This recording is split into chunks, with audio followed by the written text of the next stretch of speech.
নমস্কার বন্ধুরা, আরএস গল্পকথায় আপনাদের সবাইকে স্বাগত। আশা করি আপনারা সবাই সুস্থ আছেন। বন্ধুরা, আজ আপনারা শুনবেন জিম করবেটের নিজের পোষ্যকে নিয়ে লেখা একটি কাহিনী, রবিন।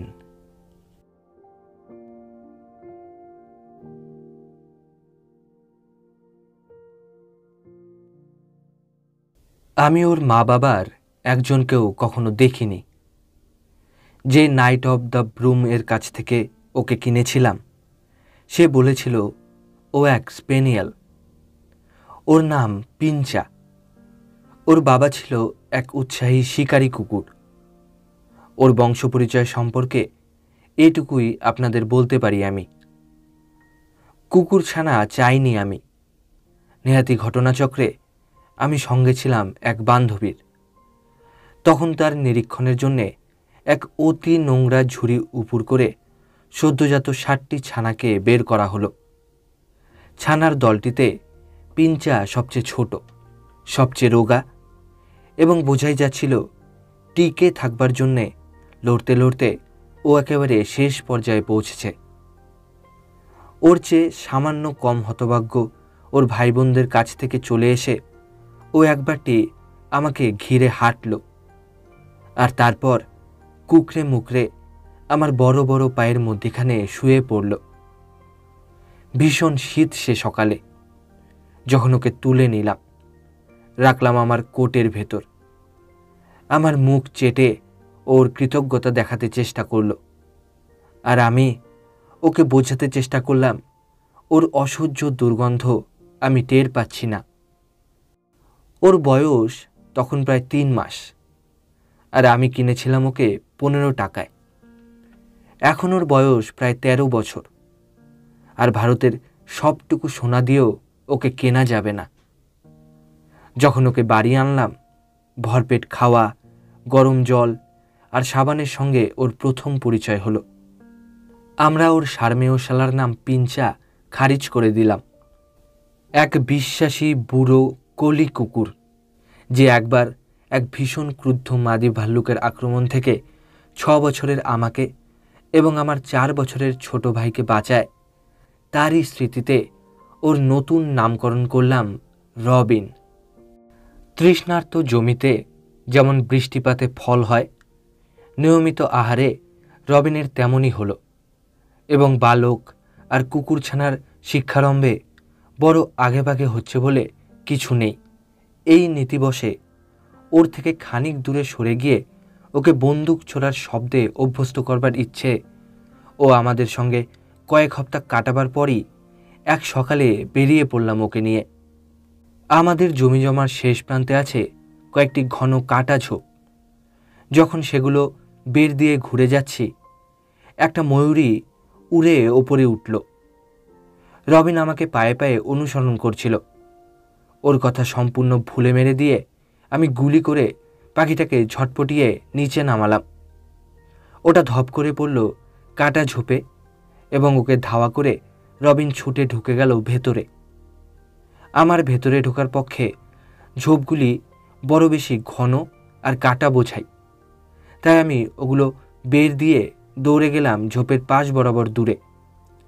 সেখানে ঝোপগুলোর ওপারে ফাঁকা জমি, এবং তারও ওপারে আবার গাছ ও ঘাসের নিবিড় বন। জানতাম জখম পাখিটা ওই দিক পানেই ছুটবে। সকালের রোদে ফাঁকা জমিতে বান ডেকেছে, আর মুভি ক্যামেরায় স্লাজ থাকলে পরে এক বিরল ছবি তোলার সুযোগ পেয়ে যেতাম আমি। ময়ূরীটি এক বৃদ্ধ পাখি। ঘাড়ের পালকগুলো ওর সমকোণ রচনা করে উঠে আছে। একটা ডানা ভাঙা। ও দৌড়চ্ছিল গাছের জঙ্গলের দিকে। শরীরের পেছন ভাগটি মাটিতে সেটে রবিন ওর লেজ কামড়ে ধরেছিল, আর ছ্যাঁচড়াতে ছ্যাঁচড়াতে টান খেতে খেতে যাচ্ছিল সঙ্গে। সামনে দৌড়ে গিয়ে বেজায় বোকার মতো আমি পাখিটার গলা চেপে ধরলাম, আর ওকে মাটি থেকে শূন্যে তুলে ধরলাম। তাতে সঙ্গে সঙ্গে ও 2 পা ছুড়ল, আর রবিনকে ডিগবাজি খাইয়ে ফেলে দিল দূরে। এক লহমায় সামলে নিয়ে উঠে পড়ল রবিন, আর আমি যখন মরা পাখিটাকে শুইয়ে রাখলাম, একবার ওর মাথায় একবার ওর লেজে ছোট ছোট ঠোকনা মারতে মারতে ও ওটাকে ঘিরে নেচে বেড়াতে লাগল। সেই সকালের মতো পাঠ সমাপ্ত হয়েছিল এবং যখন বাড়ি ফিরছি আমাদের মধ্যে কে যে বেশি গর্বিত তা বলা কঠিন হতো। রবিন তার প্রথম পাখিটি বাড়িতে আনছে বলে, না একটা নোংরা ঝুড়ি থেকে আমি এক লড়াকু রুস্তমকে তুলে নিয়েছিলাম বলে। শিকারের মৌসুম তখন শেষ হয়ে আসছে এবং পরের কয়দিন রবিনকে খুঁজে তুলে আনার জন্যে কোয়েল, ঘুঘু আর মাঝে সাঝে একটা তিতিরের চেয়ে বড় কিছু দেওয়া হলো না। গ্রীষ্মটা আমরা পাহাড়েই কাটালাম এবং পাহাড়ের পাদদেশে নভেম্বরে বাৎসরিক ঠাঁই বদলের সময়ে সুদীর্ঘ 15 মাইল পদযাত্রার শেষ ভাগে আমরা যেমন একটি হঠাৎ ঘুরতি মোড় ঘুরেছি, পাহাড়ের গা থেকে লাফিয়ে নামল হনুমানদের একটা বড় সড়ো দলের একটি এবং রবিনের নাকের ইঞ্চি সামনে দিয়ে পথটা পেরোলো। আমার শীষ উপেক্ষা করে যে পাশে খাদ সে পাশ দিয়ে রবিন ছুটল হনুমানটার পেছনে। ওটা তড়িঘড়ি এক গাছে চড়ে নিরাপত্তা খুঁজল। এখানে সেখানে কয়েকটি গাছ, জমিটি ফাঁকা। 30 বা 40 গজ খাড়াই নেমে গিয়ে আবার নিচের উপত্যকায় খাড়া উতরাইয়া নেমে যাবার আগে কয়েক গজের মতো জমিটা সমতল। এই সমতলের ডান পাশে কয়েকটি ঝোপ, সেগুলির মধ্য দিয়ে চলে গেছে একটি গভীর নালা। সেটি তৈরি হয়েছে এখান দিয়ে বৃষ্টির জল বয়ে যাবার সময়ে মাটি ক্ষয়ে ক্ষয়ে। ঝোপগুলোতে রবিন ঢুকতে না ঢুকতে বেরিয়ে এলো, কান পেছন পানে লেপ্টে, লেজ গুটিয়ে ছুটতে লাগলো প্রাণ ভয়ে। এক অতিকায় চিতা তার পেছনে লাফাতে লাফাতে ছুটছে এবং প্রতি লাফে ও নিকটতর হচ্ছে।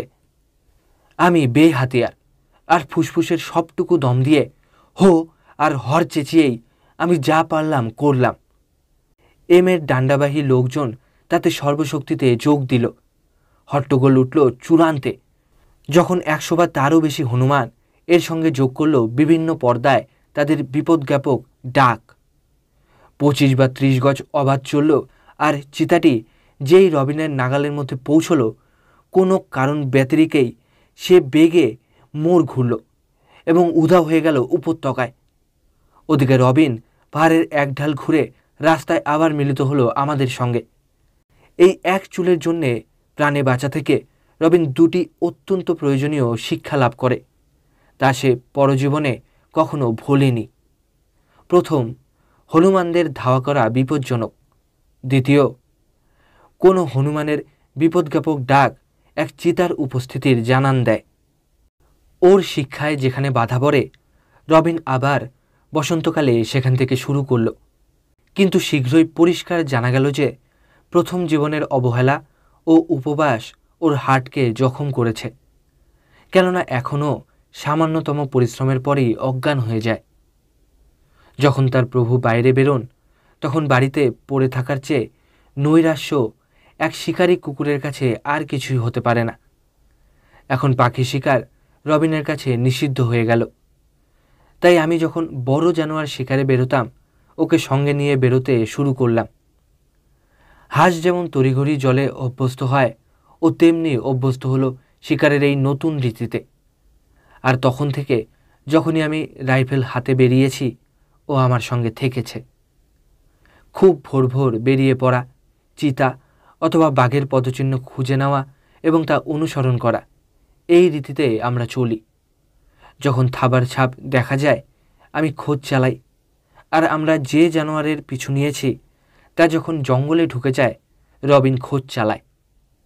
এভাবে জানোয়ারটিকে পেয়ে যাবার আগে আমরা কখনো মাইলের পর মাইলও একটি জানোয়ারকে অনুসরণ করেছি।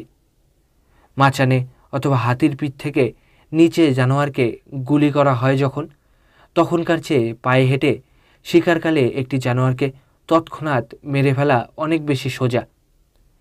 একটা কথা, যখন জখম জানোয়ারকে পায়ে হেঁটে অনুসরণ করতে হবে তখন আন্তাবড়ি গুলি মারা চলে না। আরেক কথা কি, ওপর থেকে নিচে গুলি করার চেয়ে জানোয়ার যেখানে আছে মাটির সেই সমান স্তর থেকে গুলি করলে শরীরের জরুরি অংশগুলি অনেক বেশি বিধবার নাগালের মধ্যে থাকে। যাই হোক, গুলি ছোড়া বিষয়ে সর্বোত্তম যত্ন নেওয়ার পরেও কোনো কোনো সময়ে আমি চিতা ও বাঘকে শুধু জখমই করেছি।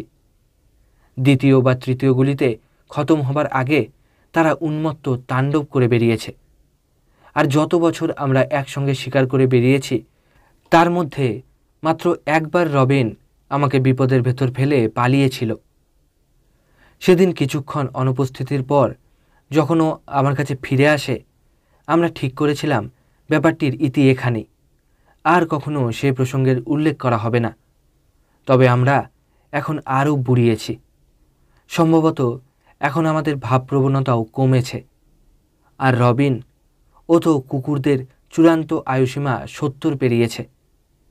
এখন যখন লিখছি আমার পায়ের কাছে শুয়ে আছে ও, আর সে বিছানা ছেড়ে ও কোনোদিন উঠবেও না। বিজ্ঞ বিজ্ঞ বাদামি চোখের হাসিতে আর ছোট্ট বেটে লেজের নাড়ায় ও আমাকে অনুমতি দিচ্ছে এগিয়ে এসে আপনাদের সে কাহিনী বলতে।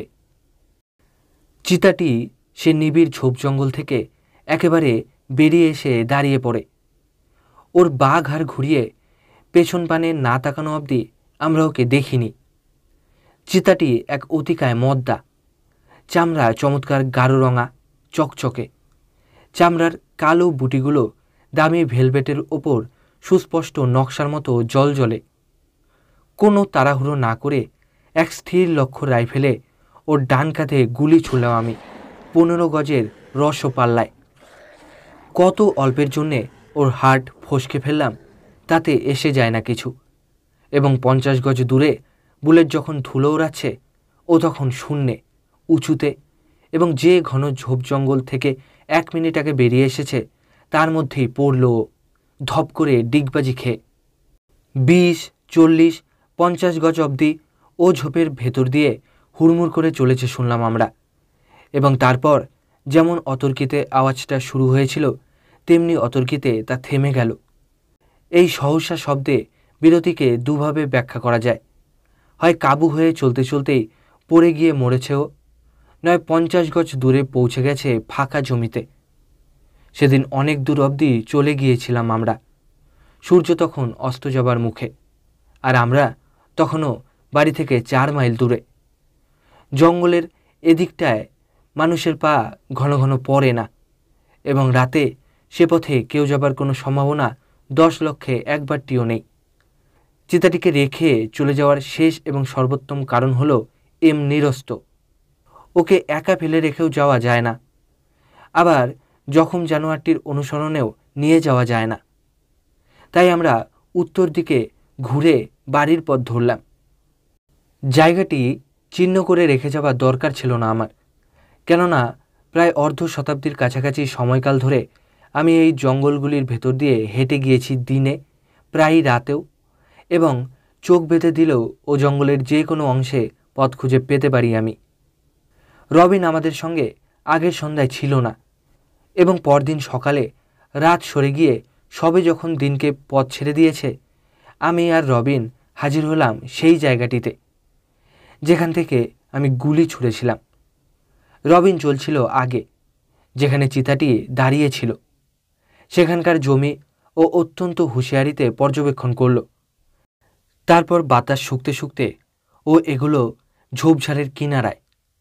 পড়ার সময়ে সেখানে চিতাটি বড় বড় ছোপ ফেলে গেছে রক্তের। জখমটি কোথায় হয়েছে তা নিশ্চিত জানবার জন্যে সেই রক্ত পরীক্ষা করে দেখার কোনো প্রয়োজন ছিল না আমার, কেননা আমি বুলেটটি বিঁধতে দেখেছি, এবং ওপাশে দূরে সেই ধুলো ছিটকে ওঠাই হলো প্রমাণ। বুলেটটি জানোয়ারটির শরীর ফুটো করে বেরিয়ে গেছে।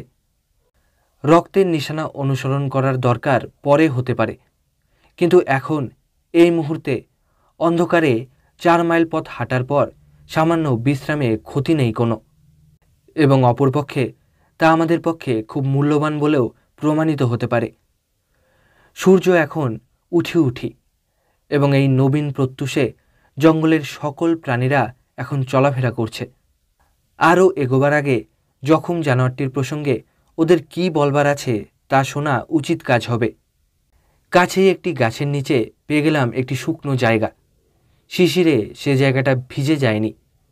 রবিন শুয়ে পায়ের কাছে, সিগারেটটি শেষ করেছি আমি, তখন আমাদের সামনে বাঁদিকে প্রায় 60 গজ দূরে প্রথমে একটি, তারপর দ্বিতীয়টি, তারপর তৃতীয়টি চিতল হরিণী ডাকতে শুরু করল। রবিন উঠে বসল, আস্তে মাথা ঘুরিয়ে আমার দিকে চাইল। আমার চোখের ইশারা বুঝে তেমনি সন্তর্পণে যেদিকে হরিণীরা ডাকছে সেদিকে মাথা ঘোরালো। যেদিন প্রথম ও হনুমানের বিপদজ্ঞাপক ডাক শোনে সেদিনের পর থেকে ওর অভিজ্ঞতা অনেক বেড়েছে এবং সব প্রাণীর মতো রবিনও ঠিক বুঝতে পেরেছিল যে হরিণীরা জঙ্গলে অন্য সব প্রাণীদের চিতার উপস্থিতি সম্পর্কে হুঁশিয়ারি করে দিচ্ছে। চিতলগুলি যেভাবে ডাকছিল তাতে স্পষ্ট জানা যাচ্ছিল চিতাটিকে ওরা স্পষ্ট দেখতে পাচ্ছে, আর একটু ধৈর্য ধরলে ওরা বলে দেবে সেটা বেঁচে আছে কিনা।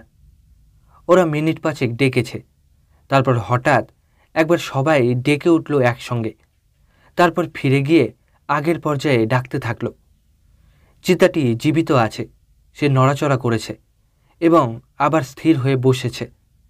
চিতাটি কোথায় আছে তা শুধু জানা দরকার আমাদের, আর চিতলগুলির পিছু নিলে আমরা সে খবর পেতে পারি।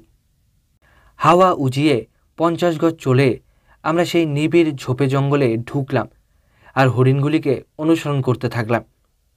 খুব কঠিন কাজ নয়, কেননা বিড়ালের মতো নিশ্চুপে রবিন যে কোনো জঙ্গলের ভেতর দিয়ে চলতে পারে, আর কোথায় যে পা ফেলতে হবে অনেক দিনের অনুশীলন আমাকে তা শিখিয়েছে।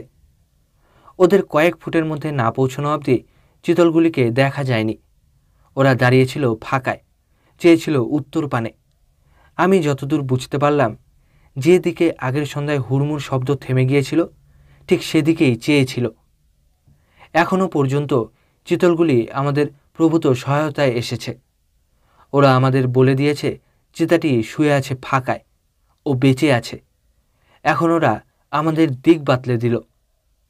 1 ঘন্টা সময়কালের বেশিরভাগটাই আমাদের লেগে গেল এই খবর জোগাড় করতে, এবং এখন যদি চিতলগুলি আমাদের দেখে ফেলে আর আমাদের উপস্থিতি বিষয়ে জঙ্গলের প্রাণীদের সতর্ক করে দেয়, এ পর্যন্ত যে উপকার করেছে 1 সেকেন্ডে তা নস্যাৎ করে দেবে। পায়ে পায়ে ফিরে গিয়ে ডাকন্ত হরিণ দলের নিচের জমি দিয়ে গিয়ে ওদের পিছন থেকে গুলি ছোড়ার চেষ্টা করা, অথবা চিতার ডাক ডেকে ওদের আমাদের কাছ থেকে সরিয়ে দেওয়া, কোনটি বেশি ভালো হয় এই নিয়ে যখন ভাবছি, তখন একটি হরিণী মাথা ফেরালো, সিধে চাইল আমার চোখে চোখে। পর মুহূর্তে চিৎকার করে সাবধান মানুষ জানিয়ে দিয়ে যত জোরে পারে ছুটে পালালো ওরা। ফাঁকা জমিতে পৌঁছতে তখন আমার মাত্রই 5 গজ দৌড়বার আছে, কিন্তু আমি যতই চটজলদি হই না কেন চিতাটি আরও চটজলদি, এবং আমি ওর শরীরের পশ্চাৎভাগ আর লেজটি কয়েকটা ঝোপের পেছনে উধাও হতে দেখবার সময় পেলাম শুধু।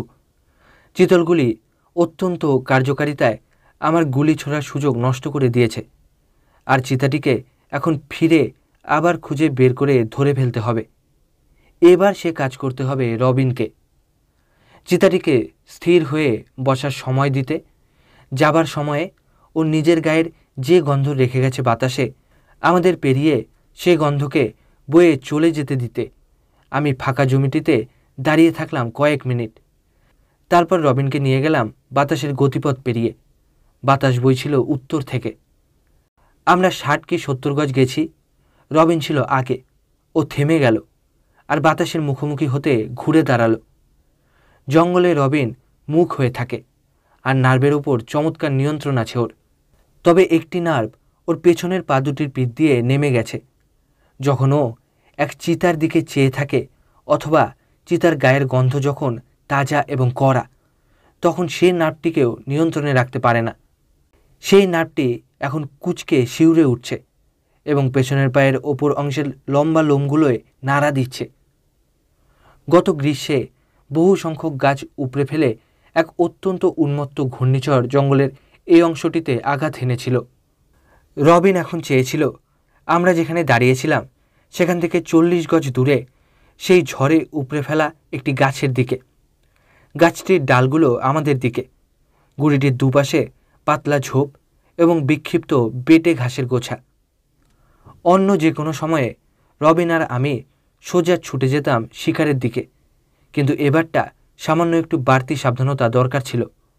জখম হলে যে কারো তোয়াক্কা করে না এমন এক জন্তুর সঙ্গেই শুধু মোকাবিলা করছি না আমরা, তার উপরে আমরা একটি চিতার সঙ্গে মোকাবিলায় নেমেছি, যে মানুষের বিরুদ্ধে তার ক্ষোভকে জিয়ে রাখতে 15 ঘন্টা সময় পেয়েছে। ফলে তার সহজাত লড়িয়ে প্রবৃত্তিগুলি সবই পরিপূর্ণ জেগে উঠেছে বলে ধরে নেওয়া যেতে পারে।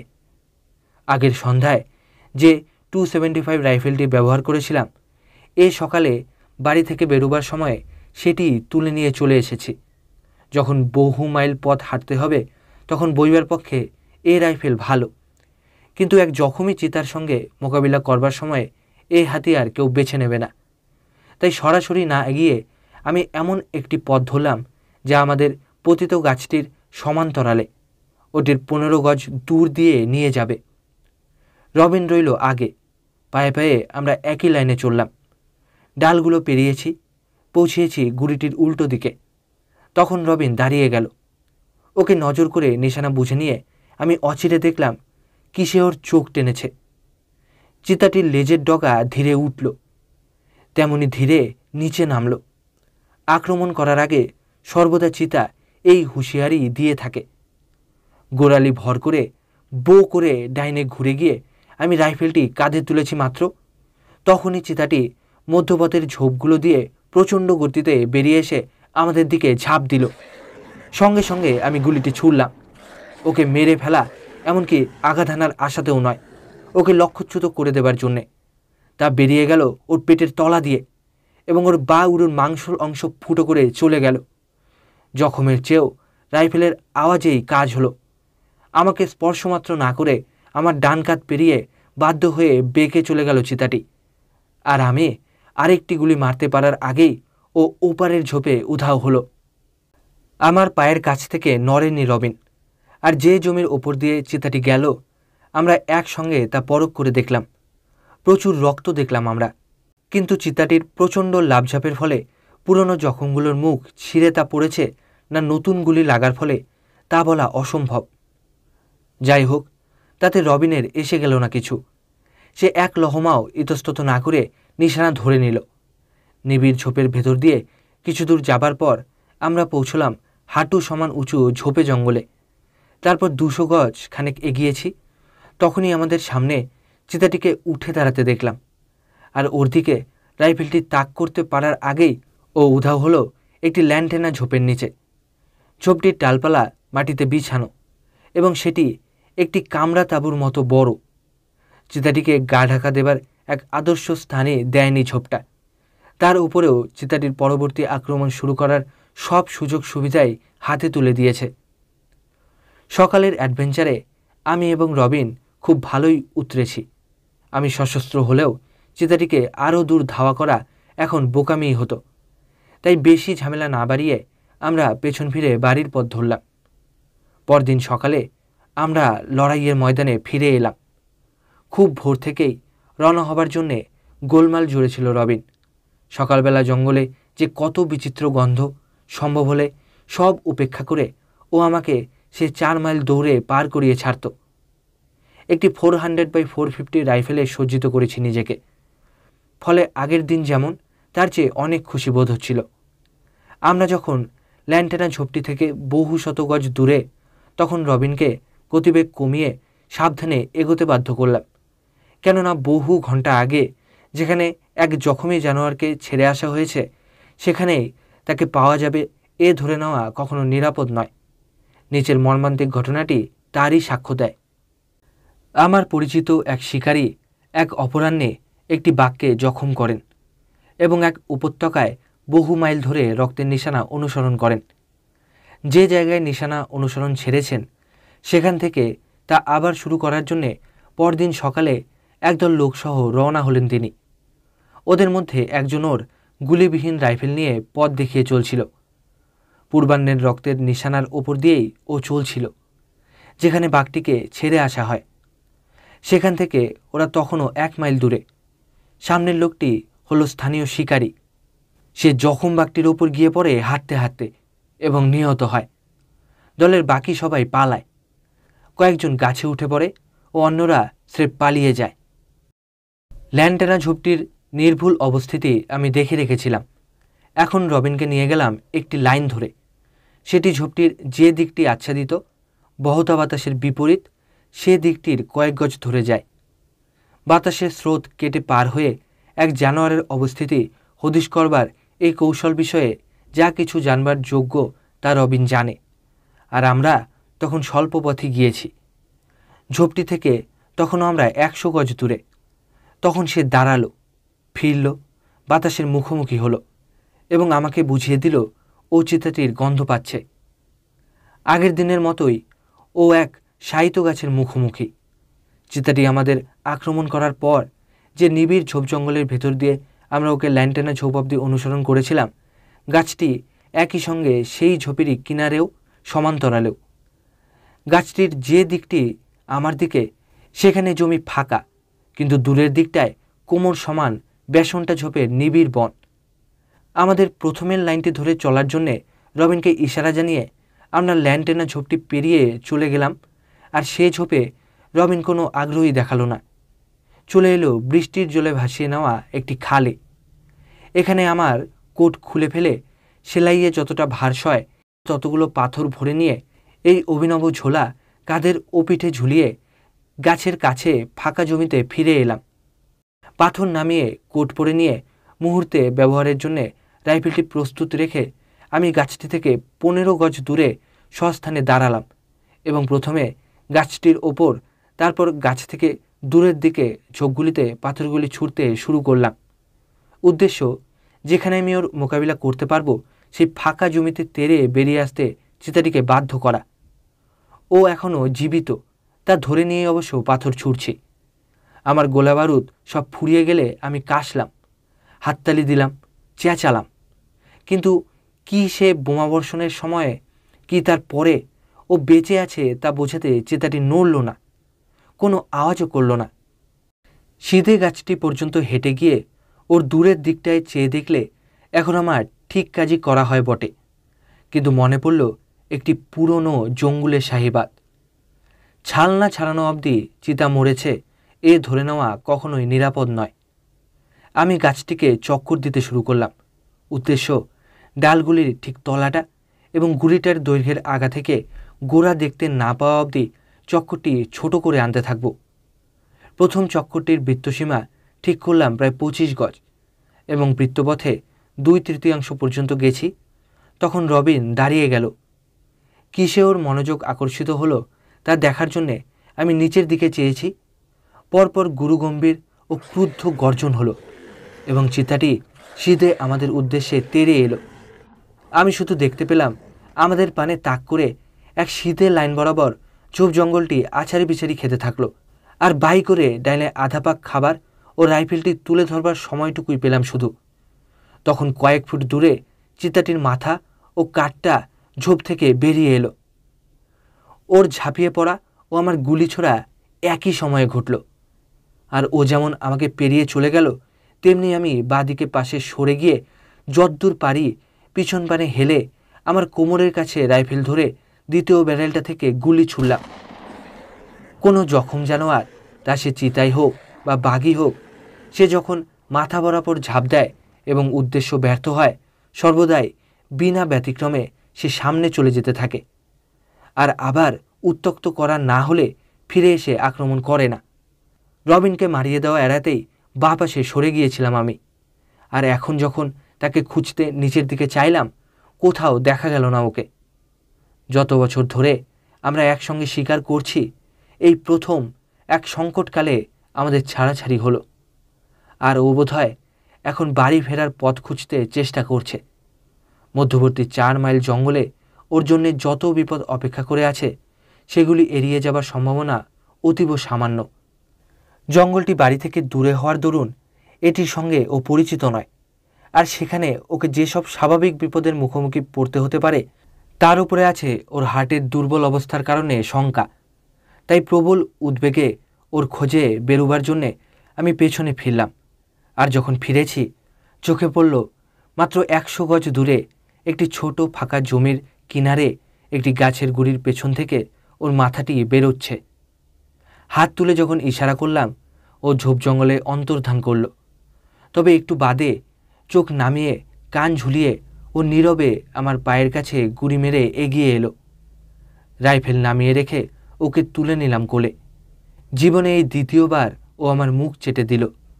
চাটতে চাটতে গলার ছোট ছোট শব্দে ও বলে চলল, আমাকে অক্ষত দেখে ও কত খুশি হয়েছে।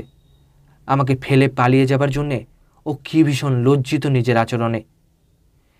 যে অপ্রত্যাশিত বিপদ আকস্মিকে আমাদের সামনে এসে দাঁড়িয়েছিল, তাতে আমাদের দুজনের আচরণ যেন দৃষ্টান্তের মতো বুঝিয়ে দিয়ে গেল, যে বিপদ ভয় দেখাচ্ছে তা যদি কানে শোনা যায়, চোখে দেখা না যায়, তাহলে সে অনিশ্চিত বিপদের মুখে মানুষ কি করে আর কুকুর কি করে।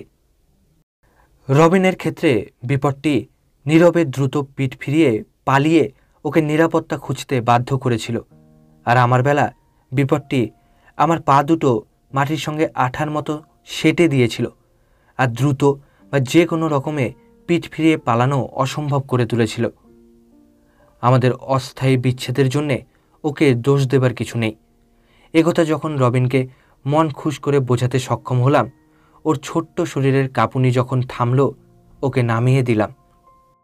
যে চিতাটি এমন হিম্মতে লড়েছে, শেষ দান যে জিতে গিয়েছিল প্রায়, সে যেখানে মরে পড়ে আছে, দুজনে সেখানে এগিয়ে গেলাম। আমি আপনাদের গল্পটি বললাম, আর যখন বলছিলাম তার মধ্যেই রবিন, মানুষ সবচেয়ে বিশাল হৃদয়, সবচেয়ে বিশ্বাসী যে বন্ধুকে পেয়েছে, সেই রবিন চলে গেছে আনন্দ মৃগয়া ক্ষেত্রে। আমি জানি সেখানে দেখব সে আমার জন্যে অপেক্ষা করে আছে।